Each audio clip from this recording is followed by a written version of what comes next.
I started with this square block of wood and ended with this badass beer stein pipe. And today I'm going to show you how to do the same. Greetings adventurers and welcome to Skill Tree, where we learn how to do just about everything. So I have always been interested in learning how to whittle. It's kind of a funny thing to say. To me, it kind of conjures the thought of like you're sitting out in the woods relaxing, or like up on a country front porch just kind of whittling away. It genuinely seems relaxing, but some of the things that people make are absolutely incredible. And for as much woodworking as I've done in my life, I've never sat down and whittled, like with just my hands and a knife. So that's what we are doing today. I'm going to learn the basic fundamentals of whittling, try my best not to cut myself, and at the end make something awesome. Now, the thing that kind of made me want to do this in the first place is actually this little pipe blank that I got from Amazon. I got it, I must have been 2 years ago at this point. I had originally got it to do an episode, but a bunch of other episodes kind of took its place in the queue, so here we are. Anyways, it is made out of a briarwood burl, and it already has the most difficult parts, which is like finding the air hole to make sure it gets into the bowl of the pipe there. Now, I have done that before. In fact, I've made a pipe before. I haven't whittled it, I used machines. But you can check that out here if you want to see how to measure that part out yourself. But this project isn't actually about making the pipe, it's about whittling. I'm a purist in this one. Now, to do this, I actually bought these special little whittling knives here. They came in a little kit, and it's what all the serious whittlers on the YouTubes are using, so I figured we'll try that out. That said, traditionally people did this like with their own pocket knives. You can totally get started that way if you have to. Just do make sure it's nice and sharp and start on like a balsa wood or something. But these little guys are badass, razor sharp, and they're like ergonomic to fit perfectly in your hand. They're actually really, really nice. I'll leave a link to these ones that I got down in the description below.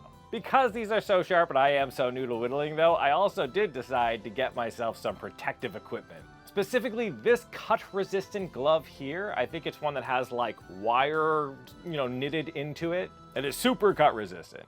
Which turns out, I would say this isn't optional. I'd call this mandatory, because the amount of times that I slip, because my technique isn't great because I'm just learning, the amount of times I've slipped and it immediately hit my face, I would not have the fingers I have, or at least not the meat upon the bone, if I didn't wear these. Please do get yourself some of these. I got them for like $9 at Cabela's, I think. 100% worth it. Also worth it is just this kind of medical tape here. It's the kind that sticks to itself. I just went ahead and wrapped this around my thumb. And then because it's one I've had in the house for a while, it's kind of old and had trouble sticking to itself, I just used a little bit of sports tape to hold it in place. I put it on my thumb and I put it on my pointer finger, which again, ended up being mint. Not so much the thumb one. I never had a time where it hit my thumb, but I did have a time where it hit my finger. I was really glad to have that, actually. Just an FYI too, that tip right there on like tying up your fingers, and then also some of the most basic cuts, I actually learned from Carving is Fun here on YouTube. It is a whole channel dedicated to the art of whittling and carving, and they're awesome. The explanations are great and super clear, so I'm gonna leave that down in the description below too.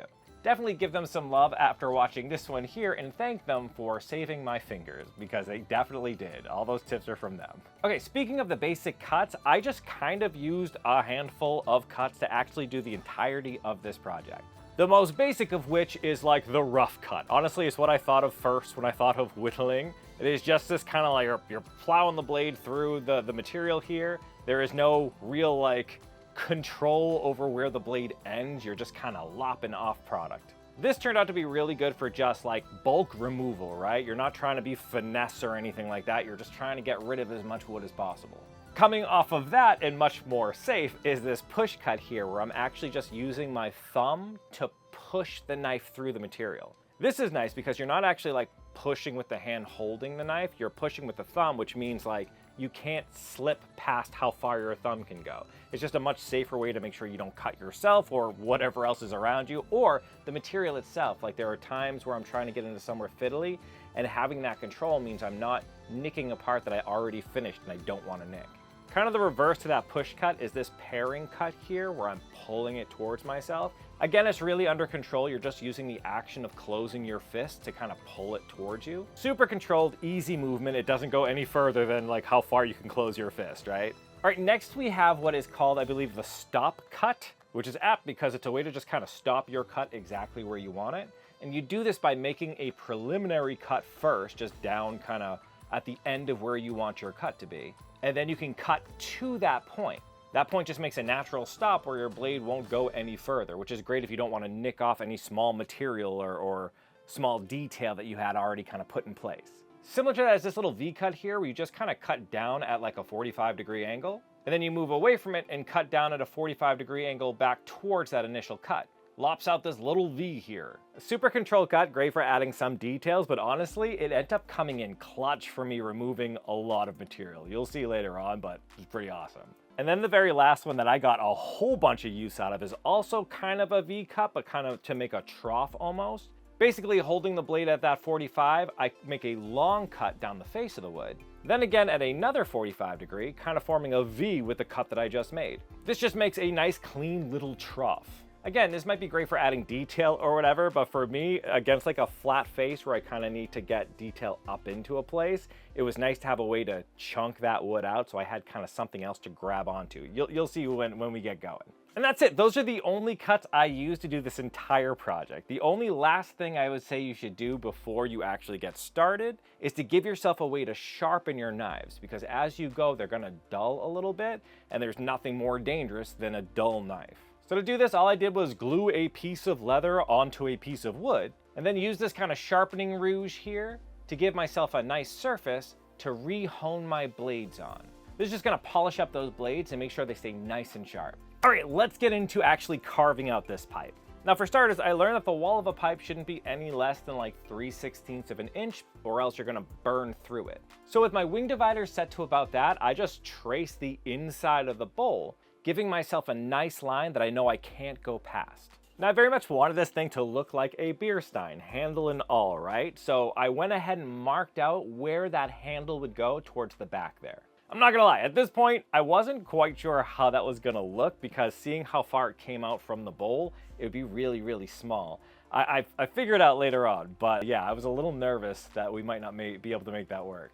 Anyways, I also wanted it to look like there was like foaming beer coming out of the mug, right? So I went ahead and I drew that on the top as if I was looking down at the beer mug. And then I also drew it along the sides, kind of how I think it would look if it was dripping down the side of a beer mug. So basically my strategy here was to start with whatever would be the most proud off of that block, because that's the one I need to worry about removing the least of, right? Then carve down to whatever the next highest portion would be, so like the little ribs here. Mark those out, and then carve down to the final kind of portion that I need to get to. At least that made sense in my head. Oh, the one last thing I had to mark out too was actually just at the bottom. Again, just so I didn't go any thinner than I should. And with that, it was time to start cutting. I immediately started by using those stop cuts there, putting a notch right where the foam would be, and then cutting to it. That nice little stop cut just makes it so I'm not going actually into the foam and knocking those pieces off. Once I was sure that those were safe and I wasn't gonna accidentally cut them off, it was time to start like just removing massive amounts of the material here. And this is when I realized I misjudged exactly how hard this wood was. A briar burl, nothing to mess with. The thing with the burl too is the grain doesn't all go in one direction, it kind of goes everywhere. That's why they're so strong. But it also makes carving them just kind of a beast, I'm not gonna lie. I used every technique under the sun, but actually out of all of them, using a large kind of V-cut removed the most material. It would remove like large chips at a time, and it was very easy on my body to do. The repetitive motion of this, where you're like, the wood is fighting you, genuinely hurt me. I couldn't go to sleep last night because of how much my arm was in pain. Also, this is supposed to be a relaxing activity where you let your artistic juices flow in your free time or something. I nailed this thing out in one 6-hour session. Don't do that, especially not when you're brand new to it. Everything hurts. But at this phase, I have roughed it out enough so that I can now add what the next portion would be. I know it doesn't look like much, but I just needed to round it off and kind of, identify where the foam would be so that I can put the next bit, which are these little rings here. For that, I just used a ruler and measured out where they would go and drew them all the way around the stein. Then to make sure I didn't cut into them, I traced out those lines with my knife to form one end of a stop cut, and then carved to those lines. And doing this worked awesome. It stopped exactly where I needed it to. It never cut beyond where I put that little stop cut there. And in no time, I was actually able to just trace out the whole rounded bottom of this mug. Though, as I said, my hands were absolutely feeling it. So much pain. This is only like an hour in, guys. I had a long way to go. But in a portion like this where I have this whole flat face that I have to somehow cut into, those little V trough kind of cuts were mint, because I could just kind of cut up into them, and now it gives me a little shelf that I can grab onto to go in the opposite direction and actually carve that material down. And as you can see, doing all of those things, I was able to really start roughing this thing into shape. It is ugly as sin right now, but you can kind of start to see that I'm making a mug, right? The only thing left to really shape out there is the foam on the top. Just kind of adding a little bit of texture to it, more peaks and valleys, and making it look more like foam. Then after cleaning the whole thing up with 60 grit sandpaper, check that out. That looks like a little mug with foam on it. It's awesome. It's rough still, but like, it cleaned up nice. I would say I was on the fence about this general shape, but now that I actually see it, oh my God, I was so excited. Like, it was at this moment that I just couldn't wait to add it to my collection and see it with the rest of the pipes. Which I surprisingly have a lot of pipes for someone who doesn't like really smoke at all. I just think they're cool looking, right? Though I do understand that the object itself does represent a habit that some of you might be trying to quit. And that's actually where today's sponsor, Fume, can help us out. Fume is a flavored air device specifically designed to help you replace any bad habits you're trying to get rid of. They understand that if you smoke or vape, the hardest part of quitting might not just be the nicotine, but it's actually the habit, that hand-to-mouth kind of action. With Fume, you have a nicely weighted, fidget-friendly device that helps you replace that hand-to-mouth habit. And I just find the flavors super enjoyable. The way it works is they have these little flavor cores inside that just flavor the air as you take it into your mouth. I'm currently using the Crisp Mint. It's one of the stronger of their flavors, but I really love it. And because there is no smoke or vapors, I can use this anywhere, in a coffee shop, in front of people, whatever. So anyways, if you're looking to break the habit, now's a great time to try Fume. Because when you grab a journey pack and use my code SKILLTREE at checkout, you get one of these rubber toppers here for free, which is awesome. It makes it so you can kind of chew on it and just kind of makes them more comfortable in your mouth. I love these things. Just go to tryfume.com, that's TRYFUM.com, and use my code SKILLTREE at checkout when you get your journey pack to get your free topper. Okay, so we have this thing mostly looking like a mug. The only thing that's missing is the handle here. But as you can see towards the end, I was actually able to flatten it out to where it goes into the stem there. That's gonna make a perfect little loop where a handhold would go. The only thing is, we can't put a hole through there, right? Because that's where, you know, the smoke would come through or whatever. It would be unusable if you put a hole through it. And though I might never use it, I don't want to destroy what it is. So in order to kind of mimic that look, I just traced out kind of how I'd want that handle to go. And then I retraced that with my blade to make a stop cut and slowly nicked away at all the material in there. And this was a pain in the ass.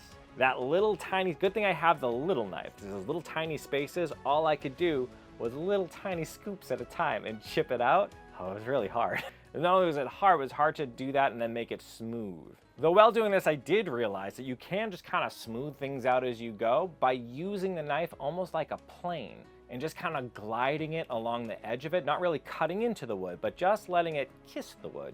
Anyways, by doing this, you can get it better than sanding smooth. It comes out really, really nice. But then after doing that and working my way up to 1,000 grit sandpaper, this thing is looking beautiful. Look at it. It's a little mug with foaming foam coming out of the top of it. I've used machines like Dremels and stuff to carve stuff before, and they don't come out as nice as this came out.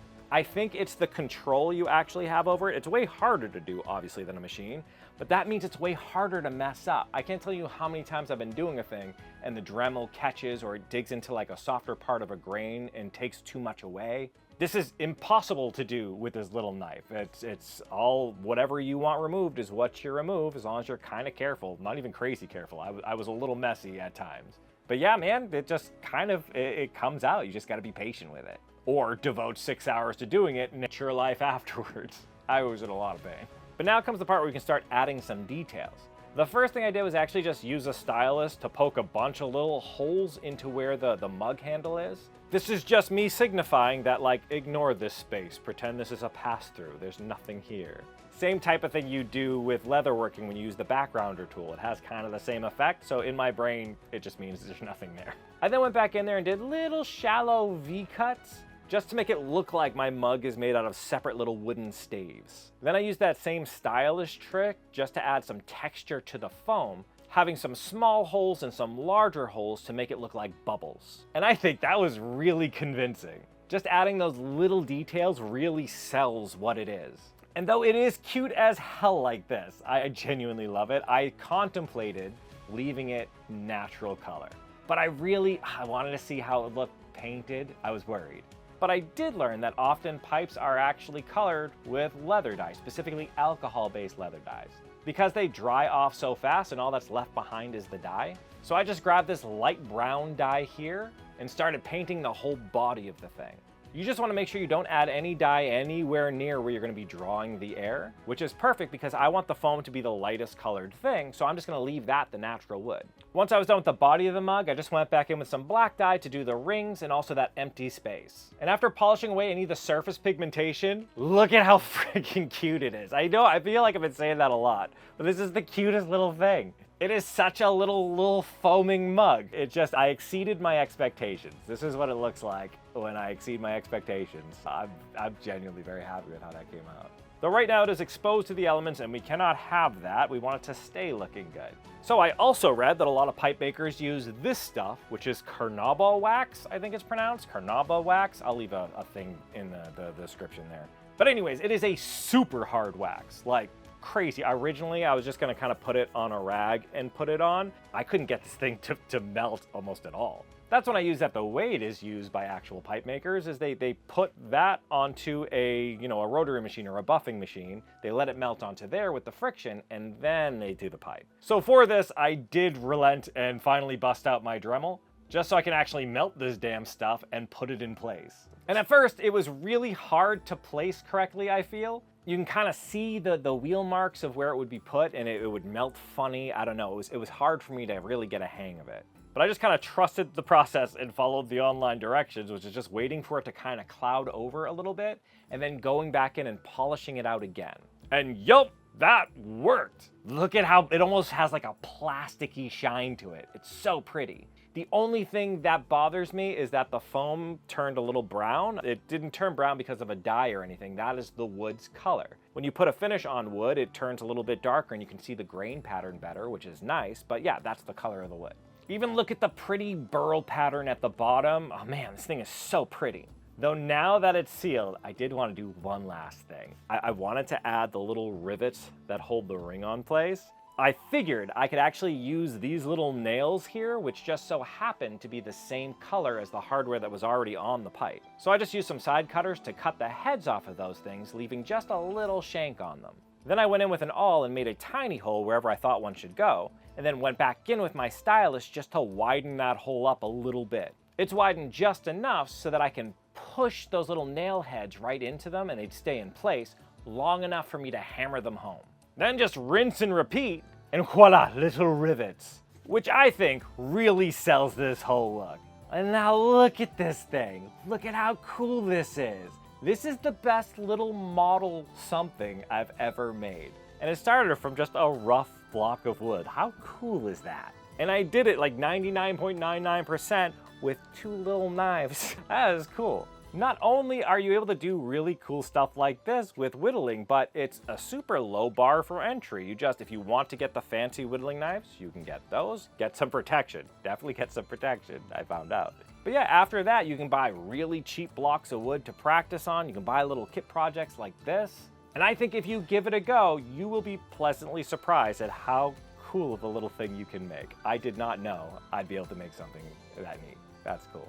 But let me know what you think, and if you are an experienced whittler, do feel free to tear apart my technique. I know it wasn't awesome. I'm sure you were watching a bunch of times being like, and that's when you would have lost a finger. Oh, I know, it hit me a bunch of times. It was dumb.